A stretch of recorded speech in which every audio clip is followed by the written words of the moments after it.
Hello everyone, this is Yours Trivia, and today we're starting something new on the channel. As in preparation for our next subscriber game tournament, I have been working with Yulia on a multiplayer balance mod. Now the goal of this mod is to fix all the inconsistencies in character design made by Creative Assembly, especially in regards to DLC characters or characters that were converted from other classes prior to receiving their unique artwork. Character cost will be rebalanced to better reflect their strength in multiplayer battles, and some active abilities will be adjusted with the hopes of making every character multiplayer worthy. For the most part, units will not see much of a stat change, as the goal of this mod is not to force players to relearn the game, but certain cost imbalances and roster availabilities will be modified to make unit selection more fair in multiplayer battles. All in all, the project is still a work in progress, and I hope through the next 8 weeks we'll have 8 dev diaries where I will be able to share all aspects of the mod changes, starting with this first one, focusing on the Sentinel class. As always, your opinions and feedbacks are welcomed, although I do reserve the right to final mod changes, as this mod is designed with the subscriber game tournament format in mind, which includes the pick ban phase now, and that will influence a few of the balance decisions, especially when it comes to combo abilities requiring more than one general being present in an army. So with all that said, let's take a look at the planned Sentinel changes, starting with the overall design philosophy behind the class. Now, Sentinels are frontline generals that support the troops. They innately provide charge negation for their own retinue, and the redesigned Sentinel class strives to build on their anti-charge identity while further buffing their strength as strong duelists that excel in longer fights with their high evasion and attack speed stats. And if we look at the baseline stats provided in the game for a majority of the Sentinels, the cost figures that I'll be using for the tier 3 cost will be 1,500. This does not mean that all generals will be 1,500. This simply means that the average Sentinel will cost 1,500. If I deem the general to be weaker, it will be cheaper, and if it has certain strength that makes it stronger, it'll be more expensive, and we'll go through the individual costs for all the Sentinels in custom battle a bit later. The default weapon, if they don't have anything unique or personal to them, will now be Solvent of the Blades. No longer will a Sentinel have Celestial Sword. That makes no sense. And the horses will all be Great Elite, which you might think will be obvious, but with some class changes, there are certain generals with the wrong horse. Morale will be 47, which is quite an interesting number, as there are morale abilities that punish 50 with Sun Ce's Roar. There's also the combination of Ventral's Roar being 30 and then just using Roar of the Beast, which is 18, and that adds up to 48, which can rout Sentinels. And I think this design is nice because they have good evasion, but weak morale. So there's different ways you can defeat different generals. The hit point is pretty average compared to the different type of generals available. Not low, not high, 40k on large unit size. And then the base charge is 113. And if you have a Grey Elite, you'll have 30 more charge bonus. So the charge you'll see in game is usually 143. But the base stat that you can change in modding will be lowered to 113 because there are a couple class change characters with higher base charge from previous Vanguard class, for example. And then they also have innate fast attack speed, and that comes from a base attack speed multiplier, probably from their base game skill tree, the Zeal ability, giving them 40%. This we're going to keep because that's part of the identity for the Sentinel class. And finally, high evasion is also part of their class signature, so their base evasion is going to be 60. Certain armor, certain abilities, certain traits will give them higher amounts depending on the character, but the base value will be 60 here. Now, in addition to these baseline stat changes, the default Sentinel ability of Temper Deflection, Adamant Resolve, and Tenacity of Steel will all get changes to make them more viable, because compared to other classes, the default skills for the Sentinel are a bit weaker, especially for the multiplayer setting. For Temper Deflection, not only will it provide 50% range block chance, you'll also get 15 points in morale. This is not only meant to help the troops around you against enemy range attack, which can include morale debuff from fire that could add up to 10 if there is something that can burn near you, as well as the under fire property. And this can also help the general stay alive when coming under morale attacks.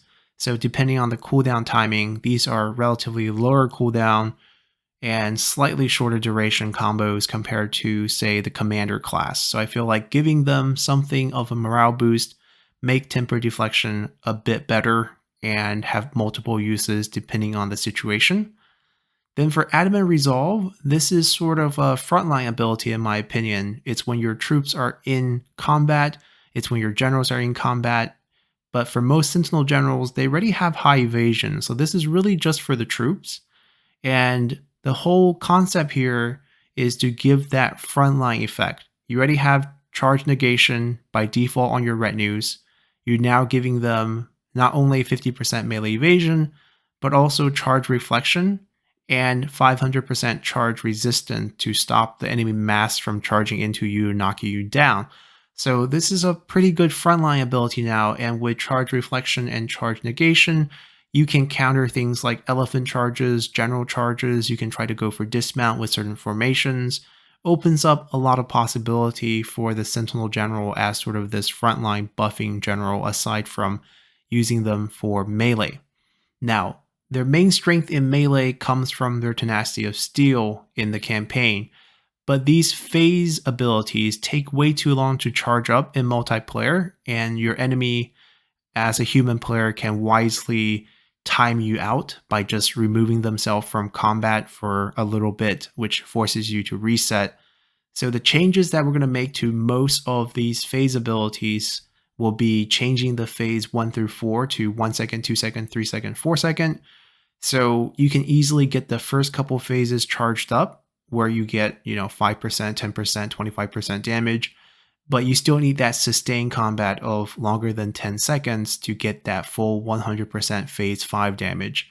Overall, I think this is a pretty decent and understandable way to approach this, and I hope these changes can make the Sentinel class across the board a little bit stronger. Then looking at individual characters and changes made for this mod, starting with Cheng Pu, we have a horse change because guess what? He used to be a commander way back, and they never changed his horse for custom battle, so Gray Elite it is, not a big change.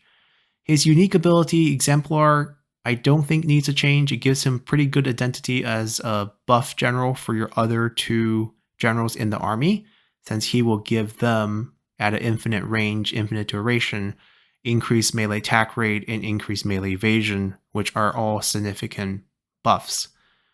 Then moving on to Han Sui, there is a cost change.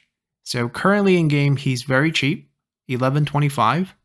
Given the cost rebalancing of a lot of the generals, his cost is going to go up a little bit to 1200. I like to use round even numbers, no more of these 2575s at the end. And he's just a very typical standard Sentinel with the default abilities, which are all improved, so this is not going to hurt him. But considering his roster limitations and the fact he has nothing unique, I did consider him below average, which is why he has the 1200 cost. Then looking at He Jin, he will have the default cost change, so no more 1425, these weird numbers going to 1500 here. And for his unique ability, Sacrificial Strike, it's pretty good. It's the standard pay 5% health for big splash damage, 60-second cooldown, 10% duration. It's actually on the weaker side because it doesn't have any additional debuff during those 10 seconds, which are pretty common on these abilities. But then again, 5% of a Sentinel health is a lot less than 5% of a champion health because champion has bigger health pool. So maybe not having those debuff is still fair, and 11k is nothing to, scoff at. So standard average general, decent roster, and with a unique ability here. Then moving on to Huang Zhong, we have a cost change. I consider him below average, and he's going to have a price change actually decreasing here from 1260 to 1200. He's going to get a weapon buff. going from Celestial Sword to Sovereign of the Blades. It's not a big buff, but still good for armor piercing. And then he does have 2 unique abilities that I think people sleep on. Warning Shot's actually quite good because you shut down enemy abilities, and you can also use it against enemy units to hurt their morale by 20 points, which is a pretty big number. And they will also get additional debuff for coming under missile fire, so it's probably around negative 24 when you hit it. And it's only 30-second cooldown, so it's actually quite useful. You just have to micro quite a bit for this, but definitely underrated. Then Swift Fingers is where I think a buff is needed. Range compositions in multiplayer tend to be on the weaker side, but having a few range unit definitely helps. Increasing their range attack rate, while it's nice, it's not super significant against human players in PvP because they will try to time their abilities around that. They will also try to flank you with faster units. So overall, just firing faster doesn't really make a big dent. So on top of that, I'm also going to increase the damage for those range units by 50%. It does look like a big number, but I think you have to keep Huang Zhong near those units, and you still have to face the same issues of enemy abilities, as well as coming from different angles. So I don't think it's a huge buff, but it is something that makes it slightly better. And the cost of 1200 definitely reflect his overall weakness across the board, especially with rosters. Then we have Huangfu Song. Now he's going to be slightly better than average, so that's why his cost is actually going to 1800. He's currently 1500. A lot of the DLC characters are just defaulted to 1500. And Hail of Arrows. So there is a change I would like to make to Hail of Arrows. Currently it's 1.5k base damage times 10. And that's the splatter of arrows 4 times, and you get 4 uses overall. A lot of people use this ability to hit units, which I think is fine. It's 1 use, but it's actually a very good ability against generals, and it takes quite a bit of skill to time it correctly at a close enough range to get that damage. But because the range damage is base, against a lot of high armor targets, say Lu Bu at 80%, you end up doing very little damage, so it discourages the use against generals, even though it's quite difficult to pull off. So in this case, I think shifting the damage to 1k base, 500 armor piercing will make Hail of Arrow slightly better against generals, but not so overpowered that you wouldn't want to use it against regular troops. And of course, regular troop have armor as well, so this would affect that as well. Overall, I think it's just a small shift in damage profile, and you're going to see a slight boost in overall damage from Hail of Arrows, which should help it. And then moving on to Sima Yue, we're going to go up to 2100 cost. Now, the theory behind this cost increase is I value Unbreakable at around a 600 value. It's a really arbitrary change in terms of how I determine it to be 600, but it's going to be very consistent across the entire mod change, where if you're Unbreakable, you're going to be a lot more expensive. Because a lot of the time, battles are really close, and it comes down to army loss, which is something that is very hard to control. And if you happen to have generals who are unbreakable, that makes a huge difference, especially in the case of Sima Yue, who has Flame the Phoenix, that's able to cause splash damage against enemy troops. So allowing him to fight to the death is very dangerous. And he's also going to get a sword upgrade. So average character, but unbreakable. So 1500 plus 600, 2100. Then moving on to Sun Jian, same thing. We're going to see 2100 cost change because he's also unbreakable. He does have a unique ability, Impetuous Charge. It's quite good. I don't see a need to change it. And then moving on, we have Taishi Ci. So he's going to be coming down in cost a little bit, mainly because of rounding issues, going to 1800. I think this is a good place for him. He does have Hail of Arrows. It makes him stronger, but not as strong as Unbreakable in my opinion. So not the full 600, only 300 up. A sword change, Venomous Shot is quite good. I am considering giving him maybe one more shot here, but I don't think that's a major change, still considering it. So currently 3 use, I think that's fine. Quickfire. So this is another phase increase, this time for his own range damage when stationary. So obviously you want to park Taishi Ci and then shoot with his bow to snipe at enemy generals when they're not microing them. And that's actually a very sneaky strategy. And it can work, but it takes some time. And parking the general for 1 minute to achieve that goal, I think it's ridiculous. So 1, 2, 3, 4 seconds for the first 4 phases, 10 seconds, charge it up, double your bow damage to basically closer to 3k, I would say, after you consider armor for strategists, because I imagine this is the best targeting to snipe enemy strategists from afar. You can kill them in maybe, 6 shots. It's still difficult. You will still miss some shots, but by shortening the time, actually make quick fire a feasible ability. Then moving to Xu Huang. He's super strong, so he's above average to start with because he does have Vanguard abilities. Now, since we're doing these dev diaries class by class, I won't be talking about the default ability changes for other classes. So if there's a character with other class abilities, you'll just have to wait until those classes get discussed to see if they get changed. But for this one here, I think the Vanguard abilities are great. They're not really going to see much change. And those abilities make him above average. So his default cost is ready 1800, and then add Unbreakable consistency here, 2400. But the original game actually has him even pricier. So it's actually a rounding discount. So he's actually getting buffed a little bit in terms of cost. His unique ability, Fleet-footed, I think it's fine. It's a acceleration-based type of speed bonus for him, which, it's unique. It doesn't do too much, but he's already very strong. So I don't see a need to change his kit to make it even stronger. Then moving on, we have Baihu, who will see a lot of changes because he's a DLC character with a default tier 3 cost of 1500. That's just not good. He's very strong stock. I value at 300. And the fact that he's above average with his poison volley ability, 1800 plus the 300, puts him at 2100 here. There is a proposed change right now that I'm thinking about where we change his bow, which is currently a bronze bow. We'll just basically mod and edit the bronze bow into a poison bow where we lower the default ammo on the bow, but add, say, a 5-point poison damage, which is 1/3 of the poison arrow damage on regular poison troops. So this way, Yanbai will not only have poison volley, but also this bow that can tick down enemy units. So it's all in on his poison ability as an anti-infantry builder, actually, because poison is not very good against cavalry and low entity units. And poison volley doesn't need to change. Tactical withdrawal doesn't need to change. Stalker doesn't need to change. He had too low of a base charge. He was a commander before, apparently.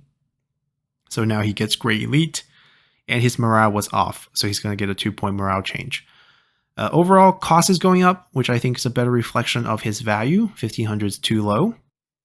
And to compensate that a little bit, that poison bow is still a testing progress. I think the reason why I really want to change that poison bow is really for Duosi, who is more of a poison character, and I want to give both Yanbaihu and Duosi this poison bow, which can kind of define their build as poison characters.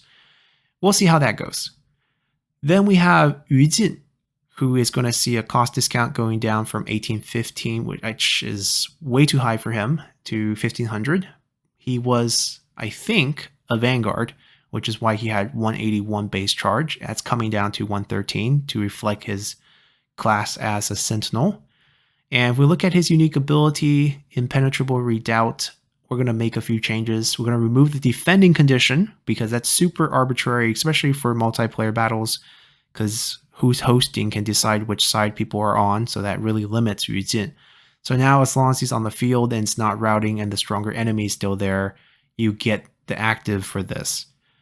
But we are also doubling down on the effects because currently I feel like this is a good trade-off ability because you do lose that melee attack rate.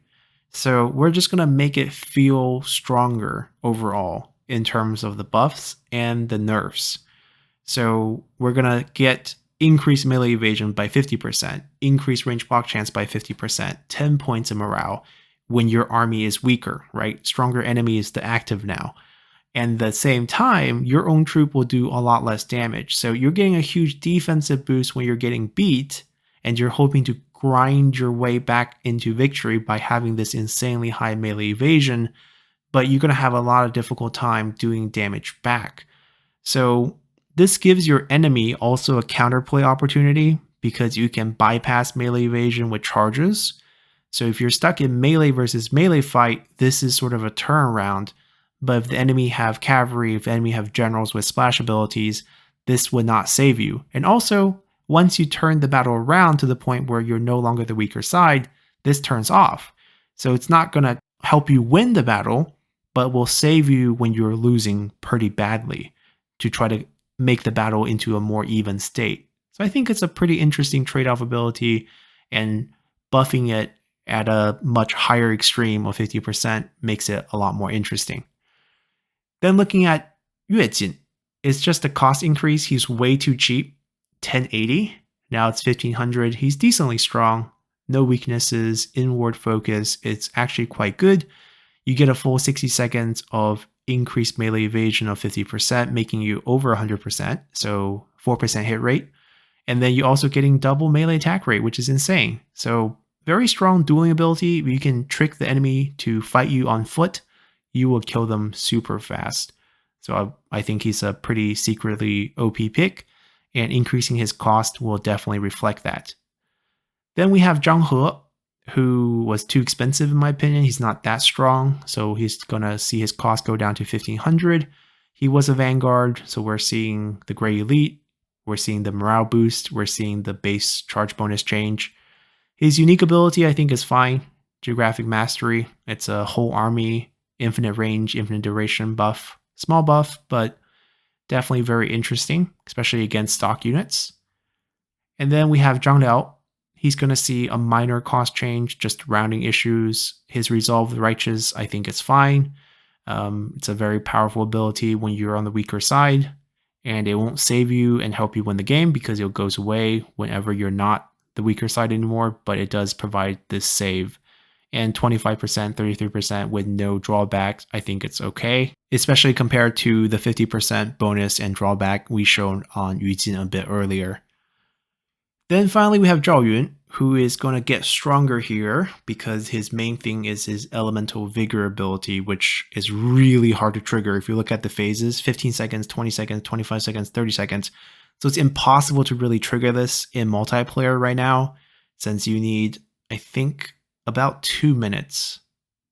Yeah, a minute and 90 seconds to trigger this to phase 5. That's insane. You guys stay in combat for 90 seconds. It's just impossible in multiplayer. So cost change goes up to 1800. His charge is going to come down to the default amount, which is kind of weird that he has 125. No idea where that come from. But the Elemental Vigor is going to go 1 second, 2 seconds, 3 seconds, 4 seconds. So if Zhao Yun's in sustained combat with you for 10 seconds, he's going to get that 100% armor piercing damage to help his weapon out a bit.